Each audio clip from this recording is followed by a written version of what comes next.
ఏమిటికే ఉన్నట్టు అంటే మన్నట్టు అవుతుందని మీ మోడీ సర్కారు ఏం చేస్తున్నట్టు ఏం సంగతి అని రాహుల్ కాక రెచ్చిపోయి మాట్లాడిన అనుకో రాదురి దేశంలో ఏం అభివృద్ధి జరిగింది చెప్పు. నిరుద్యోగం లేదా? నేను జోడో యాత్ర చేస్తే తిరగలేదా? దేశం అంతా తిరిగితే ఏముందో మాకు గనవల్లేదా? మళ్ళీ మీదికెళ్ళి ఎంపీలను సస్పెండ్ చేయబట్టిరు మీరు. మీది ఇదేం తరీకా ఎట్ల సంగతి అని రాహుల్ కాక మట్టుకు అబ్బబ్బబ్బబ్బబ్బా మోడీ సర్కారు మీదకి అగ్గిపుల్ల బర్రున గీసి మంట పెట్టింది అనుకో రాదురి. ఎక్కడి మంట ఏం కథ? ఢిల్లీలో జంతర్ మంతర్ కాడ కథ మొత్తం కింద మీద చేసిండు అనుకో రాదురి. ఏమిటికా ఎట్ల సంగతి ఏం లెక్క అని చెప్పి సరిపోనే అరుచుకున్నాడు. మరి ఈ దాని మీదకి వెళ్ళి మోడీ సర్కార్ ఏమంటుందో కానీ ముందుగాల అయితే ఇక ఈ సస్పెన్షన్ సంగతి ఏందో సస్పెండ్ సంగతి ఏందో కథ అంతా తెలియాలిగా. ఒకసారి ఈసారి ఇచ్చుకుందాం రారి. అమ్మో తెలంగాణ ఓట్లు ఎప్పుడైతే అయినాయో ఇక ఆకాంక్షలు అరుచుకుంటూనే ఉన్నారు అనుకో రాదురి. ఇక ఎక్కడోళ్ళు అక్కడ బిర్రుగా పట్టుబడుతురు. ఆగో మస్తుగా గరమైంది కదా నువ్వు రాహుల్ గాంధీ. మోడీ సర్కారు ప్రజాస్వామ్యాన్ని మొత్తం కూని వేస్తున్నదని నిప్పులు జరిగింది అనుకోరాదు రివో తీరుగా. ఢిల్లీలో జంతర్ మంతర్ కాడే ఇండియా కూటమి నేతల నిరసన ధర్నాల పాల్గొన్నాడు రాహుల్ గాంధీ. మోడీ సర్కారు మీద జోరుగా ఇరుసుకపడ్డాడు. పార్లమెంటు లోపలికి దుండగులు ఎట్లొచ్చిరని ప్రశ్నించిండు.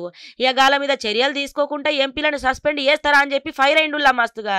ఇక దేశంలో మస్తుగా నిరుద్యోగం ఉన్నది కానిగా ముచ్చటంతా ఇడిసబెట్టి మోడీ సర్కార్ అసలు ఏం చేస్తున్నది పట్టించుకున్న పాపనన్న పోతలేరు అని చెప్పి ఇక ఈ తిరగరమైండు. ఇక కావాలంటే చూడు ఎట్లున్నదో కథ. पार्लियामेंट हाउस में 2-3 युवा जंप करके अंदर आ गए। जंप करते हुए हम सब ने देखा। अंदर आए, थोड़ा धुआं फैलाया।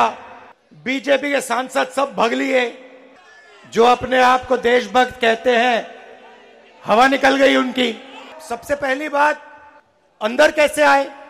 सिक्योरिटी ब्रीच की बात हुई, सही है। अंदर कैसे आए? पार्लियामेंट के अंदर वो गैस का सिलेंडर ले आए। अगर गैस का सिलेंडर ला सकते थे तो कुछ और भी ला सकते थे।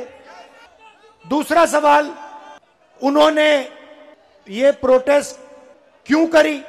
उसका कारण क्या था?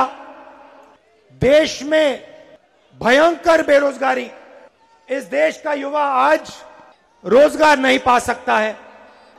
हिंदुस्तान के जो युवा हैं, ये जो आपने सेलफोन पकड़ रखे हैं, అది సూచనారులో ఎట్లా నిప్పులు జరిగిండో ఓ తీరుగా. ఇక మైకు పట్టుకుంటే ఎట్లుంటదో ఎరకనే కదా. ఆ లీలననా ఈ లాలననా గిదే నడుస్తా ఉంటది. ఇక ప్రజాస్వామ్యం కూనైపోతున్నది. మోదీ పాలనల యువత సెల్ ఫోన్ తోని మొత్తం సమయం అంతా వృధా చేస్తున్నది అని చెప్పి గీ తీరుగా అరుసుకొచ్చిండు. ఏదేమున్నా బాగానే గరమైండులో